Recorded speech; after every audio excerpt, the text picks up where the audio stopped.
welcome to episode 4 of DareToTalk, the podcast with Sam Phillips and Jamie Verso. So Sam, what we got for us today, mate? We've got Jack coming on. I just want to say hello to you first though, Jamie. Come on, mate. I missed you, man. Did you have a good time, mate? Fantastic, mate, yeah. It's just nice to go away and just escape from day to day, isn't it? Definitely, especially after what we've been through recently. But getting back to normal, which is great. Yeah, I don't think my body is used to the food and drink that I had over the last week and 10 days. So I need to get myself detoxed again. Yeah, did you stay on your... So, you didn't do your diet then? No. Well, you wouldn't when you're away, would you? No, but the good thing is, since before my holiday, I've only put £2 on the last 2 weeks. So incredible, mate. So I've been a bit naughty with the food and a few extra beers and stuff. And not to put too much weight on must be a relief. Yeah. Those of you who have listened to the earlier episodes, and if not, why not? Yeah. Sam mentioned my weight loss, and to date it's 6 stone since January of 2021.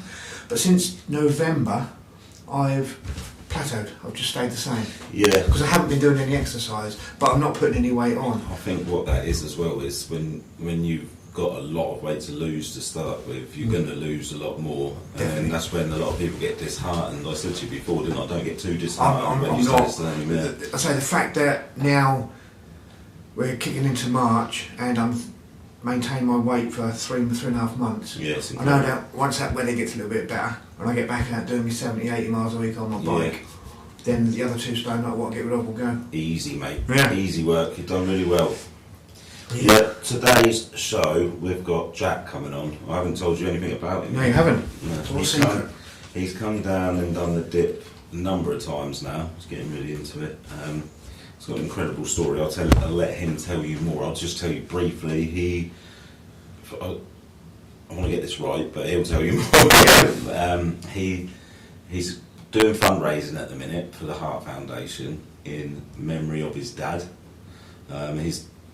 His mum and his dad, but they were together for, I think he was 27 years old when his mum turned around and told him that wasn't his real dad. Right. So he grew up thinking his dad was his dad the whole time. When he found out it wasn't his dad, he'd done some research and dove into who his real father was and found out his real father died at the age of 23 with a heart condition. Wow. So he had to go and do all these tests to make sure he didn't have the same condition as what his biological father did, who died. So he's gone through all that, and he's come out the other end, and he's been doing some incredible things for a charity. And I thought we've got to get him on and let him tell his side of the story, because people who go through rubbish things and make a positive out of it are our sort of people, aren't they, Jamie? 100% they are, mate. Yeah. So he'll be knocking on the door. Yep, he'll be here within the next couple of minutes, and we'll let him tell us. Just before we sign off, this bit, before we go into it, I just want to say to people, if you listen to us, please share us around on your YouTube or wherever you see, or Facebook, social, anything, because the more shares we get, the more likes we get, the higher we can go up in the rankings, and that not only boosts my ego, it actually boosts the podcast. And what I want from this podcast is advertisers to jump on it. Yeah. So any money that this brings in, that's every single penny that will come in, will go to charities that Sam or whoever wants to nominate charities. So as I say, so the more likes and shares you can get on, especially YouTube, because if we can get to 1,000 subscribers on YouTube, we then become monetised. Yeah. And I say, even if it's £1 per podcast, we get enough advertisers. That'll do me, because it's £1 that's going into someone's charity. Yeah, and that's what it's all about. We've set this up because we want to help people, Yeah. not only in our community, with YouTube and Spotify. We're on, and we've got the go global. Yeah, we've got the tools that we can help people further afield, and that is my goal in life. So all the support from you guys is much appreciated. Whilst it's great to have the interaction on Facebook, that doesn't help too much. But the more you share it on Facebook, the more people can go onto Spotify and YouTube. Yeah. That's where we're likely to get monetised. And the dip is coming to an end. I'm going to carry it on like I've said, but the goal for me, I after the dip, I'm going to really try my best to grow this podcast and make this my baby. I want to help people in as many ways as possible, and this is a massive opportunity to be able to do that. Yeah, well, that's me moan over, mate. Let's just wait for our guest to come in the door. Hello, Jack. You all right, mate? Yeah, I'm good, mate. I'm good. It's like an official night. In the intro, I've just noticed that I got it wrong with your age. I've told a bit about your story, but Yep. I'll let you tell it. You're doing fundraising right now. Yes. Do you want to tell us a bit about what you're doing? Yeah, so started last year in March. Literally, it's like a 1 year anniversary now. To raise money for the British Heart Foundation in memory of my dad. And yeah, that all kind of kicked off about just over a decade ago now. So just briefly, sort of growing up until the age of 20, probably had the best upbringing anyone can have. I literally can't fault the upbringing that I had. I was happy family, mum, dad, older brother. Got put through private education, so I went to St Joseph's College in Ipswich. Okay, yeah. For my whole schooling. Very sheltered, very kind of protected, and yeah, it couldn't have been better really. It was holidays every year, everything went really well, and yeah, just got to sort of, 18 years old, and sixth form there, and decided that I wanted to go off to uni. Well, so I decided I wanted to go. I didn't really decide. I kind of went because everyone else was going. Yeah. Do you know what I mean? Yeah. I quite fancied having a year out, but after speaking with my parents at the time, they kind of just said, no, you're not going for a year out. You don't know what you want to do. Waste of time. Go to uni. So that was what I did. Off I went to uni. Went to study history at Royal Holloway University, just outside London. And yeah, I was kind of, it was good, but I had a massive culture shock going there. I turned up and I'd been at this little private school and small year groups, and quite. Yeah, Holloway's not the most salubrious of places. So I was there, and it was all okay, but I just started to notice. I mean, my mum and my dad at the time had quite a rough period where I thought the relationship was on the rocks, and I just remember ringing home sort of every day and speaking to mum, and I could tell she was getting very emotional, very upset. I could tell there was something underlying that she weren't happy about, and then I remember just her telling me, I think I was about a term in, and she said she was going to divorce him. She'd had enough. That wasn't going to happen, and she wanted out of the marriage and call it quits. At the time, that was quite tough for me. I'm very close with my mum, so naturally I felt the need to want to go home, be there for her and support her. So I transferred from Royal Holloway and transferred back to University of Suffolk in Ipswich. So I moved back home, and I was there for my mum, support for her. My brother was still here, but he's not so, I don't know, emotionally responsive to that sort of environment. Yeah. He's a good old boy, but he maybe not so much that People connection. deal things differently, don't they? They do, yeah, absolutely. So I came back, and I was there. I kept on studying at the uni, but that was not good at home at all. Mum was really struggling. Relationship was done. Divorce proceedings were starting. Had to sell the house, and all this was kind of up in the air, and we were going to have to move, and so it was a massive emotional strain at the time. You say you had sort of quite a protected childhood, and you said that it was quite a very good upbringing. Yep. Whilst everyone, well, not everyone, but a lot of people do encounter divorce and things like that. But if you're coming from not cotton wooled, but you're coming from a place where A happy home. Yes, it's out of the blue. Yeah. It was. It felt that way. Very much did. I grew up and my parents were getting divorced every day of the week.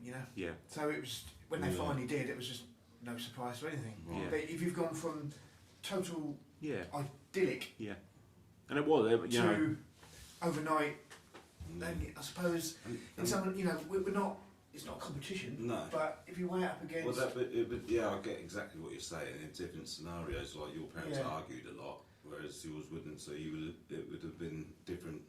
I mean, there was arguments, but they always, majority of the time, they kept it away from me and my brother. Yeah. And usually they just make up. And I was kind of none the wiser. I think those last few years, I suspected that was probably the way it was going. Yeah. So how old was you at the time? Because I said 20. So was I 18, 19, and then I come back. So I was around 20-ish, Yeah. I reckon, around about the time when she dropped the bombshell on me. So what? So the bombshell being, so that'd be enough for anyone to go through the family breakdown. Yeah. But yeah. then you found out that he wasn't your actual father. Yeah. So but it boiled down to I had a part-time job working in a pub, and I was just about to go out for my shift, and I was upstairs in my room, and I'd heard Mum and him arguing because he was still at the house at the time, and then I heard the door slams. I thought, okay, he's gone. So I went downstairs. I said, Mum, I'm just off to work. I said, are you okay? And she wasn't. So I thought, okay, I'll stick around for a little bit. And she was very upset, very emotional. And then we were just discussing it and arguing, blah, blah, blah, and don't think the house is going to sell, all this bits and pieces. I said, don't worry, Mum, it'll be all right, but I've got to go to work, I've got to go now. So I started to head towards the front door, and she just kind of came up to the door, and she's, Jack, I've got to tell you something. So I was sort of half at the fucking door. Yeah. And she just said, honestly, it was like an EastEnders moment, but it's like, he's not your real dad. Right. But unfortunately, there's no dun-dun-duns in No, it. and I'm just like, what? How did that moment right then feel like? It must have felt like your whole world comes crashing down. Do you know what? Quite almost comical, but I checked my watch at the time, and the first thing I said was, I'm going to be late. That's like that just went. Yeah. I'm going to be that's late. A lot to process. That's probably your way of dealing with it. You didn't take it in. No, I didn't take it in. How was that drive on the way to work? Awful. Yeah. Worst shift of my life at work. It's terrible. Yeah. Did you? Was you very just playing it over everything's in your mind? going. Immediately, I thought I was adopted. Yeah. So I thought, I'm adopted. So you say you got a brother as well? Yeah. So he's not either of your dads? No. Did your brother know? He was told a little bit before me. Really? A few months before, yeah. So that must have been a big burden on his shoulders as well. He dealt with it very differently. Yeah, like you said, and I different. think, and I think even to this day, I think he's dealt with it very differently. We've got very, very different emotional management of how we deal with things, and he's very different to me. But yeah, I mean, worst shift in my life, thinking I was adopted. She's lied to me all these years. Why have they lied to me? I'm 20 years old. Why wouldn't they tell me this? This is important. Why am I feeling this way? What was the next conversation with your dad? Well, do you still call him Dad? No, so we'll get to that. Yeah. So I went home. I wasn't angry, but I was confused. And Mum was there, and she just went into it and told me the whole backstory. So they'd originally met here. They were living in Ipswich, grew up. They both went to Copleston High School. So they met there and got to the end of their school years. He was going to go off and join the army, and she had a few bit jobs here and there, and they decided to get married. So they got married, and off he went to Germany. So he got stationed out in Germany. So they went out together, living out in Germany. And Mum will, she was to say that to this day. That's probably the happiest years of the entire marriage, is the time they spent out in Germany. She loved it out there. But very quickly, I was like, nothing's happened. No, she's not getting pregnant. That natural occurrence. You get married, and then you lead to have babies and whatnot. But she's not getting pregnant. So they went to the army doctors. And the doctors ran a few tests here and there, but weren't really decisive on what the score was. I think Mum naturally assumed that'd be her that was having the issue, because I think women naturally kind of go to that sort of side of things. But then I think I was on a return trip to the UK to see family. They went to the doctors in London. It was in London, might have been Ipswich. And ran further tests, and basically found that he was sterile, so he couldn't have children, which linked back to something he had when he was a young lad, where think one of his testicles didn't drop, so he had to have an operation. It was like twisted, so he had to have an operation on it, and it essentially that made him sterile, so he couldn't have children, which was news to them at the time. And obviously the difficulties of that, I couldn't even imagine. But Mum was happy to stick by him. They were happy, so they weighed up their options. So at the time, the first thing they go to us, you can adopt, and Mum was like, no, I'm okay in that sense. She was like, I'm okay. I kind of want to have children of my own. That's what I've always wanted. So this is early '80s at the time. So it was brand new, fairly new technology at the time, but they suggested IVF. And got to, so they started to have tests and whatnot, and my dad essentially transferred out of the army and came back to the UK, because that was where, in London was where the clinic was, so that was where they could start the treatment, and they agreed this is what we're going to do, and make a go at this. He transferred out of the army and joined the Metropolitan Police in London. So lived in London, he was working, Mum had a couple of part-time jobs, and everything was going because of a fortune, absolute fortune. Literally the only place you could go at the time for this treatment was London, whereas now there's clinics dotted all over the country. That's quite a common thing now. But at the time it was London, that was where you had to be, and it cost an absolute bomb. So that was everything. They were scrimping and saving just to sort of go ahead with the treatment. So they first go around, they went for my brother, and that was from a donor, so an anonymous donor at the time, so they didn't know anything about him.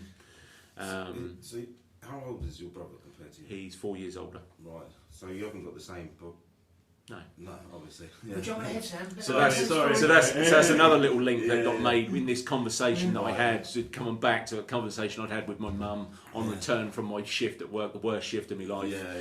The conversation, she also dropped the bomb on me that he's only my half brother. That one I kind of just blasted over straight away. I was like, no, he's my brother. I'm not fucking about with his half brother. I've got two half sisters, because my mum had husband before my dad. But that's irrelevant. Grew up in the same house. Family's family. That's your family, exactly. And I was exactly the same. If you've got a dirty dad who's got loads all over the shop, that's a bit different. It's a bit different. So they went for my brother. I believe Mum miscarried the first time, and then had to go again, and then eventually conceived and had my brother. It's a long process. Sounds like hell. I mean, my mum learnt the ins and outs of it. She got obsessed with it, and she was determined, very determined woman. This is what she wanted. So I had my brother. He was born in London, and it was all good. He was working in the Metropolitan Police. I had my brother living in London. It was all good, but Mum missed family. So family was still back here in Ipswich, and so they decided to move from London back to Ipswich. My dad transferred out Metropolitan Police and transferred to the Suffolk Constabulary, and they came back to Ipswich, happy families. A couple of years down the line, they decided Mum wanted to go again, they started getting back in contact. By this point, the technology has moved on a little bit more, so there was this new it's called frozen embryo transfer, that's just slightly different. So the egg is conceived outside of the body before being fertilised. I don't really get it myself. I still don't, even all these years later. But I'm like, I did get it. It's like test tube babies basically. And so technology had moved on. Mum didn't want to be going back and forth to London at this point. She's like, I can't be dealing with that. So she's, again, like I said, determined, quite a hardcore woman. She went to her GP and said, look, I'm not going to be going back and forth to London. I said, I want all like the hormones and the injections and stuff. I want them at home with me so I can administer them. I can do it all. And then I only have to go to London for like my main appointments. So that managed to get it all sorted, and Mum was there at home. She knew all the ins and outs of what she had to do, and I think she miscarried the first time. I think there was a second miscarriage, and then finally conceived me. So when I was fertilised, Mum was told that 3 embryos were put back. So technically, I could have been triplets. Could have formed into triplets. So there could have been 3 of me. Jesus, the odds about any of us being on the planet are we're quite lucky. But yeah, do you know what I mean? So, but essentially, no, I didn't turn into triplets. I just became one big baby. And 5th of April 1990, £10.10. Jack was born. I think that is a great spot to leave this first. First bit. Yeah, that is We'll incredible. come back There's up. so many questions. Yeah. So we're now back after that little break. Absolutely no biscuits and tea this time around. Mrs. is out, isn't she? Kay's at work, so I don't do that sort of thing. Absolutely not a very good host. So we've just had the first part of Jack's story, and we're going to carry on from the day you were born, sir. Yes. So I was born April 5th, 1990. £10.10. So I was a big boy, and at the time, obviously, Mum had kept this whole process that she'd gone through a secret. So it was only known by obviously my dad, and I believe her mum knew as well. But everyone else, it was kept under wraps. It's a massive burden for them to. Mostly my mum. So this is the bit that kind of gets my back up a little bit looking back at it, because she protected him, and a lot of people obviously knew she was going to London and having lots of appointments and whatnot, and she took the burden on herself that it was her that was having issues conceiving children. She told everyone that to protect his name. Did he want that? Did he want her to do I don't know. No. I think it was just a kind of a greed thing. Mum done it because she felt that's what he needed. she wanted to protect him. Can I just ask a question here? Is it because he was a police officer, you think, and the stigma that, oh my God, you're not a real man, but you're a copper? Is it that? Totally. Yeah. So obviously, former in the army, police officer. He's a well-respected bloke within his profession, very good at his job. But even back then, 30 years ago, some of the beliefs were still quite Victorian, weren't they? Yes. Yeah. We've moved on leaps and bounds since then, but they were still quite Victorian. So I get that. Yeah. He's and I don't think it's right, but I get it. No, and I do as well. I get it, and I think that would have been unbelievably hard for any man in that situation to be able to deal with that. But to have a partner like he did with my mum, and what she was prepared to do to support him and do what she did, it's hard times, I think. But they agreed that was going to be kept under wraps, and he told my mum that he didn't want me and my brother to ever know. Right, so that was his decision. His decision, yeah. Did your mum struggle with that? Massively, yeah. Massively, yeah. She obviously, when she did tell me, she assured me. She said there was no way in hell I was never going to tell you. She said you were going to find out one way or another at some point. That must have felt like some sort of relief for her as well, even though she's like potentially massive secret. Yeah, massive secret that she's held for years. But to tell you that she know that must mess her son's head up as well. So it's a massive decision she had to make by telling you that day, isn't it? Yeah. I mean, you mentioned in the first part that you and your brother are emotionally different. Physically? Yeah, I mean, we're similar. I think when people that met us both and they know us both, they can see similarities in the pair of us. But we are different. He's, different body shape to me. I'm quite tall and broad-shouldered. Quite tall. He's quite. He's a little bit shorter. He's very lean. Different body shape. You talk about me and my brother. I don't have any old skeletons in my family now. You're the lean one, man. We're quite different, but we've always got on. Yeah. When you're growing up, you have those little ruckuses and fights and whatnot as a kid. But so your two relationships not changed one bit. No, that's brilliant. No, that's good. No. I think how's things with Mum today? Good. Obviously, you know the situation she was in, and you've accepted it. You've got no hostility towards her whatsoever.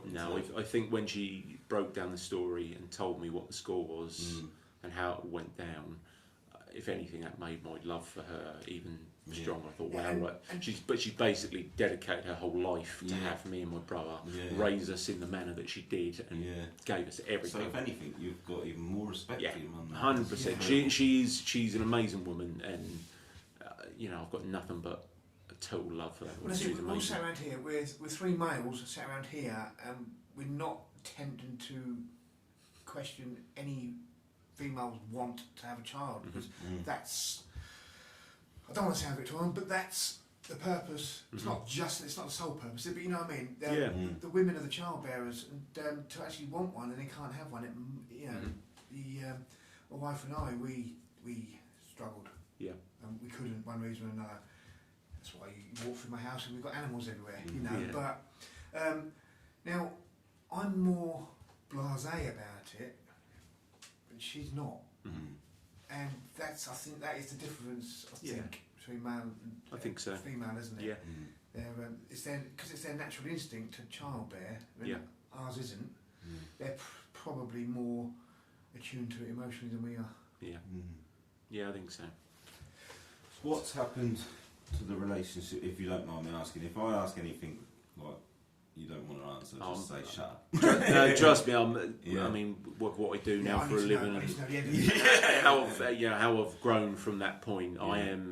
I've been through so much. That was a massive thing, but the other stuff that's happened since then, I'm an open book with stuff. Well, one of the best things I've done about this challenge is meeting people like yourself, and I generally mean that, and to turn things that have happened to you into positives. I'll take me out to you, mate. Yeah. So your dad, did the relationship break down straight away?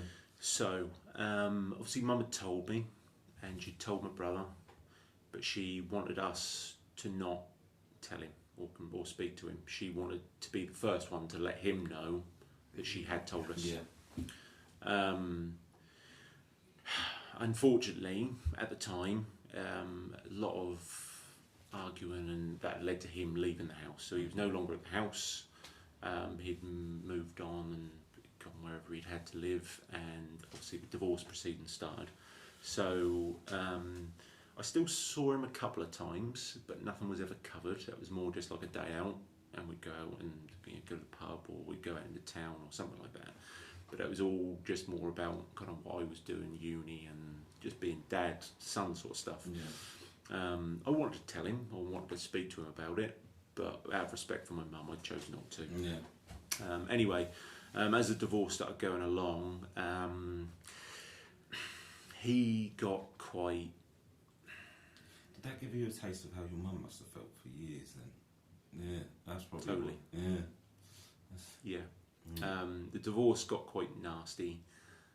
He dug his heels in on a lot of things, and unfortunately led to quite a bit of animosity for me and my brother towards him, because we now knew the full story of the marriage and how much Mum had put into things, and the way he decided to treat her. We kind of just thought, hang on a minute, that's not fair, mate. You're doing this completely wrong. It's messed up, and it's not fair. And I also held a little bit of animosity towards the fact that he never wanted me to know this important piece of information. Yeah. He never wanted me to know that, and I thought, I get it in the sense from his point of view. That's hard for any man to sort of to be able to come out about that sort of thing. I'm just want to play devil's advocate slightly here. You are his son. Yeah. He may not have produced the goods. Yeah. But you're still his son. Totally get that. Totally get And he that. might have had a fear that if you found out that he'd no longer be your dad, I don't know. And that rejection feeling. Yeah. I get that. I totally get that. But so the way he dealt with the divorce was terrible. And unfortunately, I found it really hard to forgive him for the way he dealt with that situation. Yeah. And it led to eventually Mum got what she was entitled to, what she wanted from word go. Yeah. But unfortunately, they had to go through various proceedings, cost a fortune of legal costs before she finally actually got what she was meant to have got from the word go. And that was hard. And I forgive him. At the time, we couldn't, and the relationship just kind of ended. and I can honestly say I've only actually seen him once since the last court date. Really? Do you think How many years ago was that? Nearly 10 years. Really? Still lives in Ipswich as well. Really? Yeah, that's mad. Is that pride from both of you, or is it one person more than the other? Does your brother still see him? I've got so many questions. Rob doesn't see him. Rob's bumped into him a couple of times, but that's never been anything more than hello, how you doing? Yeah. It's, I don't know. He made a couple of efforts after the divorce. He also moved in very quickly with another woman once he left the house, which I think played a bit of a role into how I felt about him. Yeah. Perhaps, I don't know. Where I'm at now in my life, I have no animosity towards him whatsoever. I forgive him. Yeah. I have no ill thoughts or ill feelings towards him whatsoever. Well, you know I'm in recovery, and that's the one thing they teach you, 100%. not to have any animosity towards anyone. Because it only damages yourself at the end of the day. So doesn't it? can I ask now about? I understand that you found your biological father, and there's a story there behind why you are heavily now involved in. Yeah. This is another EastEnders. Shortly, so obviously we moved house, but no, actually it was a little bit before then. So obviously the divorce was still going on. I was at uni, Mum was stressed, I was stressed, Rob struggling a lot with various bits and pieces. But in my head, as soon as so I'm a historian, that was what I was studying, and family history was always a big deal for me, always has been, with my roots and where I come from, and who we are as people. You can see where you're going to head if you can see what you've come from, if that makes any sort of sense. Yeah. So immediately I thought, well, you can look into this sort of stuff, like donor registers and things like that. I knew a little bit about what Mum had described to me. So with Mum's blessing, I said, do you mind me doing a bit of research and trying to find out, maybe I can find out who my donor is, or whatever the case may be. Mum straight away, she was like, yep. She said, you want to contact these? You want to go there? You want to try them? And I was like, okay, Mum, all right, all right, cool. You got my back. Brilliant. She probably knew that question was going to be. Of course she did. Yeah. She knew. Yeah. Weirdly, we'll get to kind of the result that I had from it, but my brother had no interest whatsoever in doing any sort of research, even after what I later found out and what I got to, even to this day, no interest whatsoever. Really? Yeah. That's those kind of differences coming back, do you know what I mean? Yeah. So I got in contact with the original clinic, which was on Harley Street in London. Still there today, slightly different now. But I found them, that was where Mum had gone, so I ended up making this phone call and kind of gave him a brief rundown of kind of what I'd just had and this info that I'd just gained, and sort of said, look, is there anything you can do to help me out? We're going to have a duff now, another quick break. We'll come back for part 3 after the break. So, part 3, and we just had the phone call.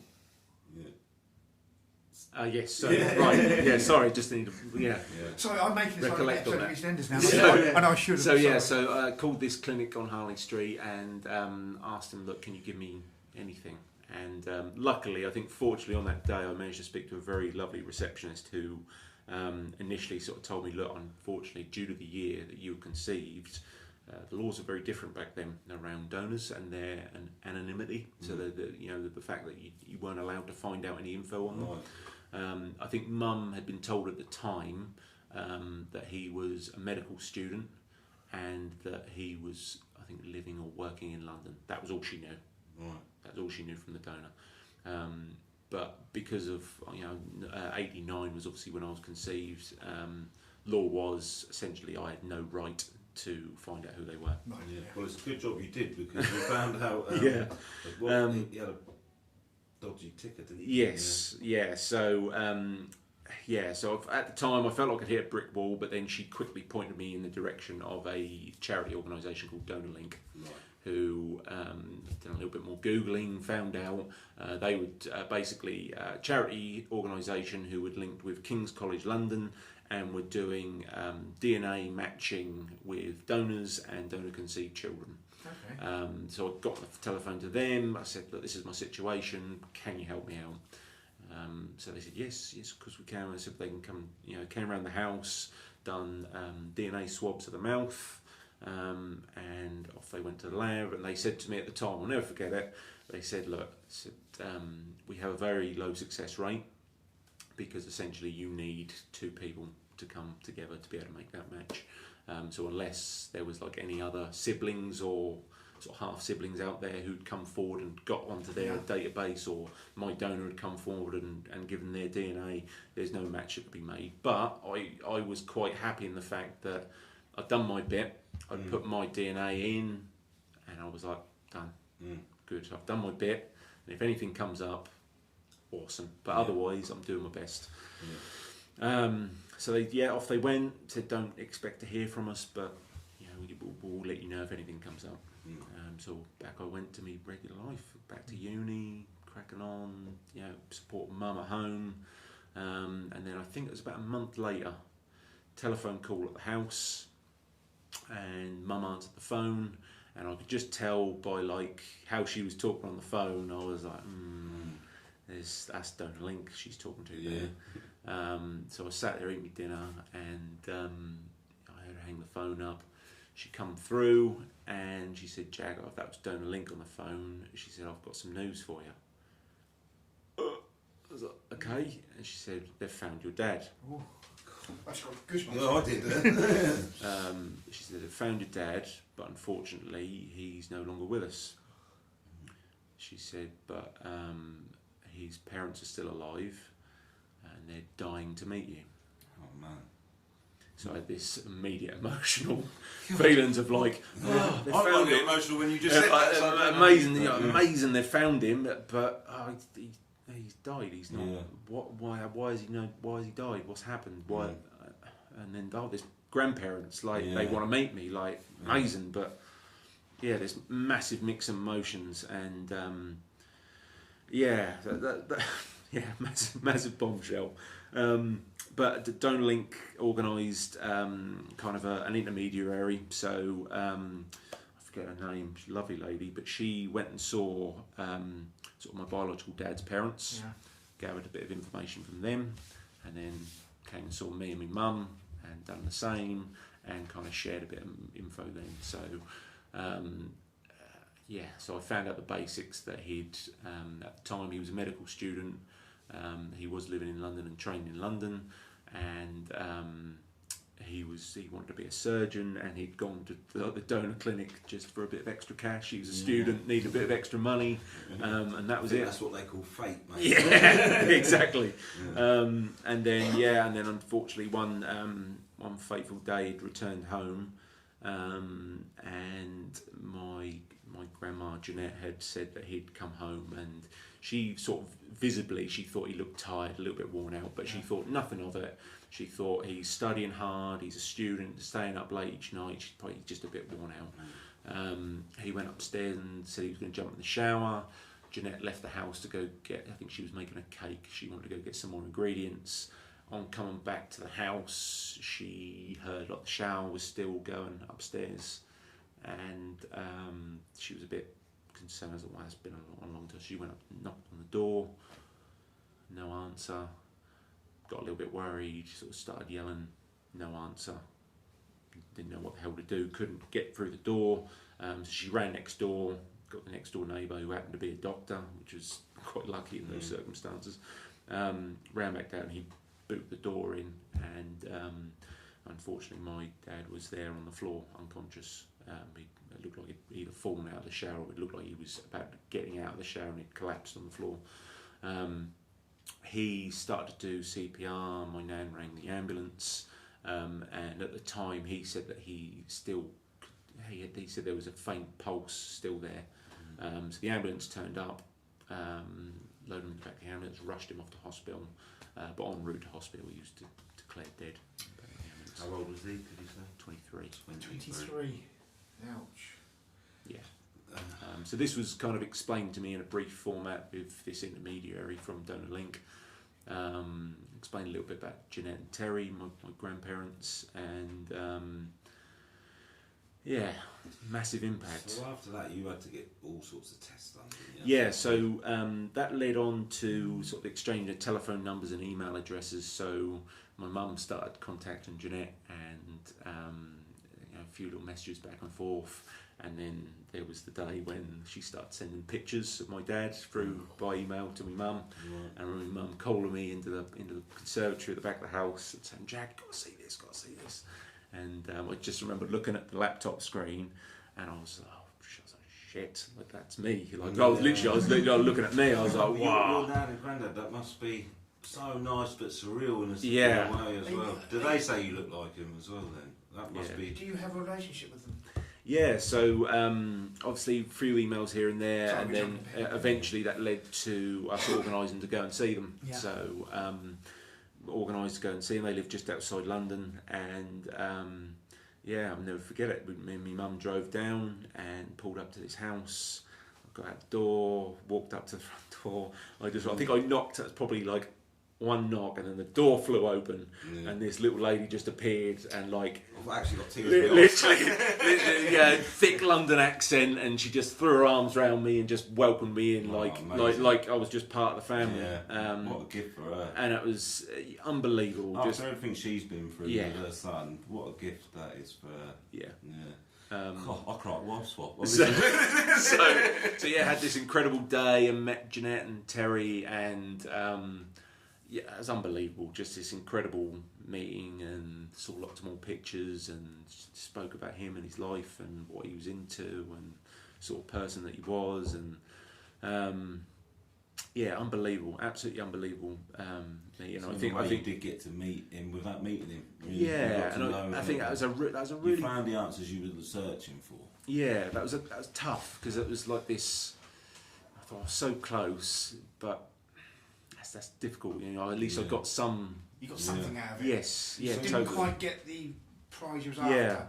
You got something. Yeah, you've had all your tests done and everything, and you're okay. So yes, obviously at the time it was quite a big deal, and so I linked with my GP, explained the situation. He was quite shocked. It's the same GP that had gone through all the stuff with my mum as well all those years ago. Yeah. So he knew all the family history, and he was so he did all he could, and basically linked up with St George's Hospital in London.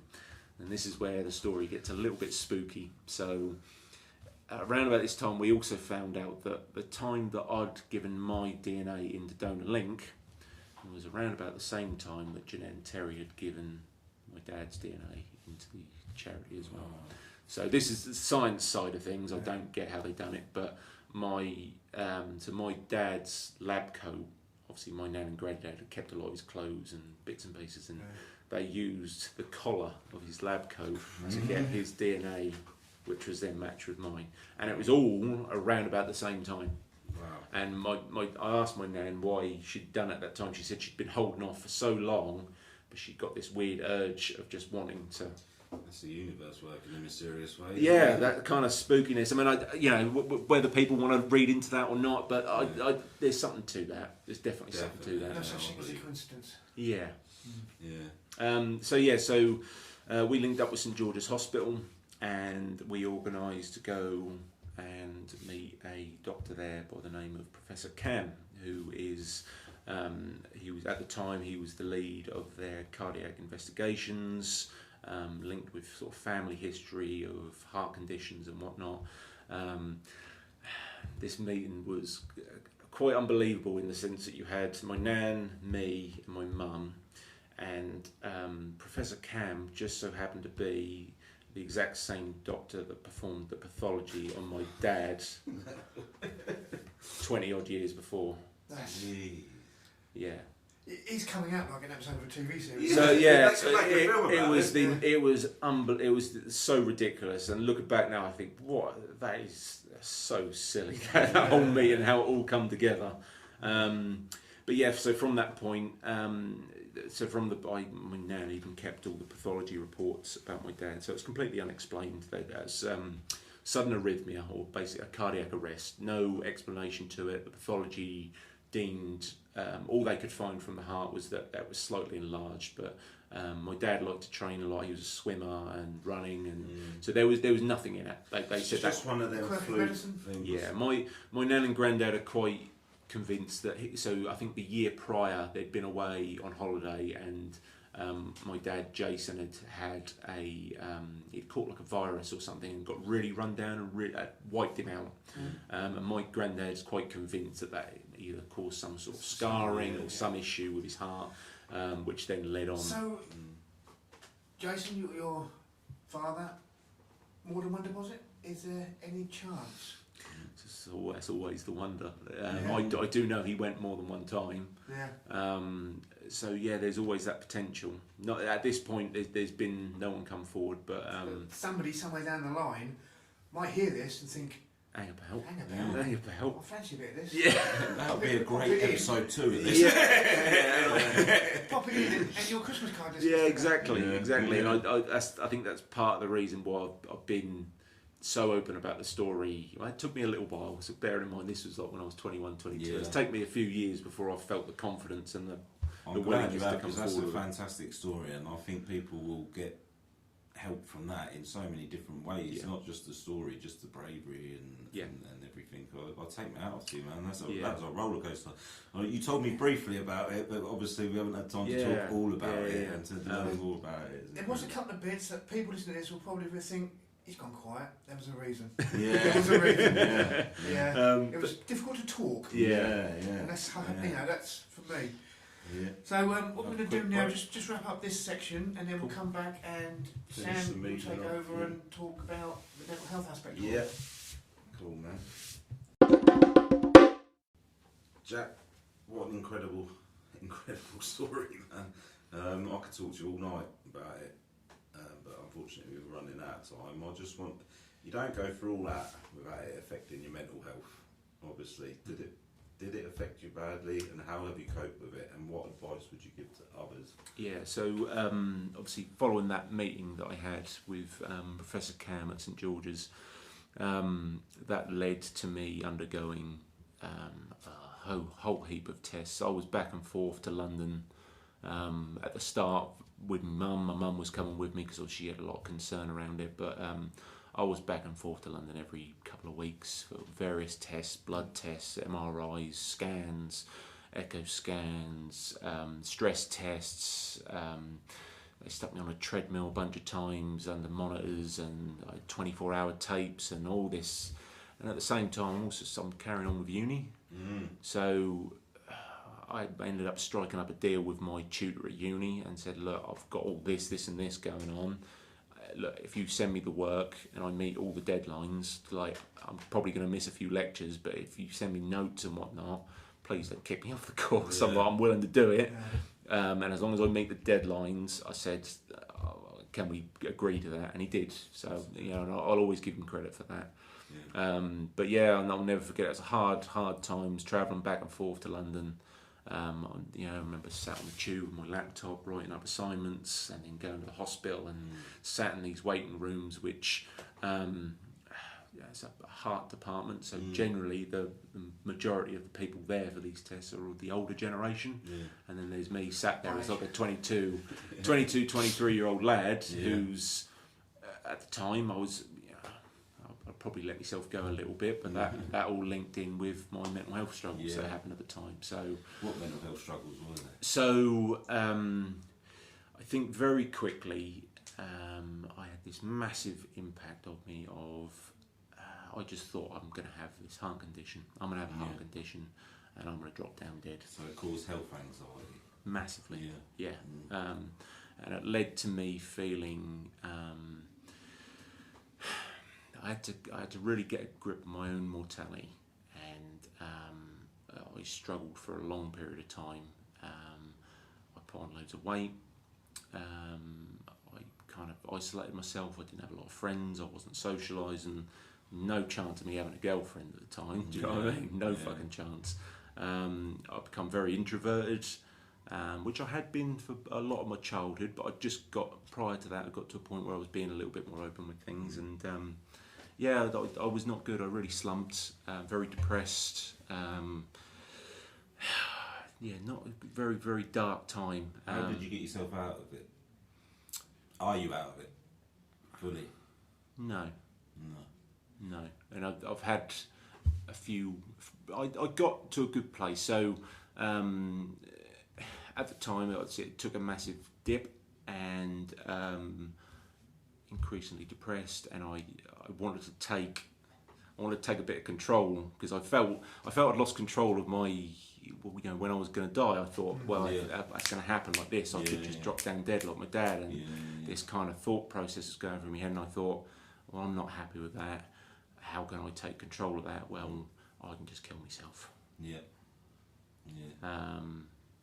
When was the last time you had a suicidal thought? Bearing in mind, there's a lot more to cover. Yeah. So this was back when I was 21, 22, Yeah. and since then, I think I've had maybe two major dips. One of which, most recently, was beginning of last year, sort of January last year. What, when the pandemic? We were kind of in the thick of it. Yeah, in the thick of it. Yeah. But there's a lot more to cover. Yeah, a lot more to cover. We'll get you back on. So so 21, 22. So I did. I was suicidal, and I came up with a plan. I had this big fucking thick rope that I kept in the back of my car.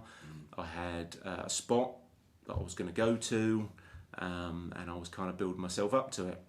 I only went to that spot once. That was the closest I ever came to it. But as soon as I got there, I sat down. There was a bench there, and I just instantly, in my head, envisioned the police knocking on the door and telling my mum, and then my mum having to ring my new grandparents and other family members, and all I could picture was just my mum just breaking down and just falling apart, and I could not, in that moment, I couldn't physically do anything. I couldn't. I was just stuck there, and it got late and got cold, and eventually it was like a kind of dark comedy moment where if you'd done it that night, that would have ended your pain, but your mum would have inherited it, wouldn't she? Yeah. But you're obviously meant to be here for a reason, mate. All the odds and all that your mum went through and everything, and that's probably why you take to cold water so well, because I've had the same struggles as you. I've been in the same boat, should we say, and so I describe it as the darkness. That's how I see it, and obviously you've met my friend Ash Fitz, who we connected very quickly when I met him through my new place of work, and he has that darkness. Yeah, he's coming on the show as well. Fantastic story. You're going to come along with him for a bit more. I certainly will be. Yeah. And maybe then we can get part two. Yeah, because the world needs to hear your story more, and you need to tell it more. And I generally believe this. The thing that's helped me out the most is telling people my story, because not only does it help me, it inspires other people to do better. And I feel really emotional now. I'm so glad that I've done this thing, because I've met inspiring people like yourself, and now me and you are mates. If you ever feel like that again, 100%, mate. Same as me. We can pick up the phone, talk to each other. Yeah. You know what I mean? Your story's not over. No, not even close. Not even close. You've only just started telling it. Right? Yeah. I mean, both here and on the podcast. So just before we wrap up, I don't want to leave it like this. No, because we'll have you back. There's more to tell. We're reaching a great part of the story. I also want people to hang on, but you're doing some charity work yourself, aren't you? I am, yeah. So, from last year, so March time, I started an event which led to me beginning this fundraising for the British Heart Foundation, which I think for like nearly a decade I would always want to raise money specifically for them in memory of my dad. Yeah. So it all started from last year. I was very fortunate due to how much my fundraiser took off. I was gifted a spot within the London Marathon. Excellent. So even though that was something that I've wanted to run probably for 8-9 years, never got in conventionally. It took me actually getting my story out there, the British Heart Foundation reading it, speaking to me, and then they were like, we've got to give this guy a spot. I think my nan played a massive part in that, but that's something we can talk about another time. So I'm already picturing who's playing her in this film. So, and I got a spot in London, and I basically, the whole of last year, I ran or I did a few cycling events as well, something every month. Sometimes there's a couple of things each month, whether it's half marathons, mud runs, 100-mile cycle rides, and I did it for the whole year, building up to London. Yeah. London was the kind of the epitome of what I wanted to achieve. I was successful in that, and the money just kind of steadily poured in throughout the year, and I'm now at a point where I'm just under £4,500. Yeah, that's incredible. Well done. Take that out. Yeah, so that's really And been To quite go something. through all that you've Is there a gone link? through. Yes, so Leave the link out, nice so- and slow, so people can.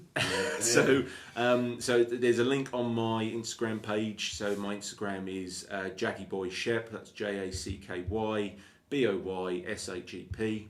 And there's a GoFundMe link in my bio to my GoFundMe page, raising money for And British Heart once I Foundation. pop this all online, there's in our YouTube channel, there's points underneath the episode where I can put all the links in, so I'll do that as well. And I think the biggest thing I got from this, when you started opening up and talking and telling your story, you don't have to necessarily do it on a podcast like me and you have done, but talking to your friends and everything, getting it out there. Massively. Yeah. And pressure bursts a pipe, doesn't it? yeah, and I think I didn't quite get. There's more. Like I say, there's a lot more to come. But from that point where I was sat on that bench, and I made the decision that I wasn't going to carry it forward.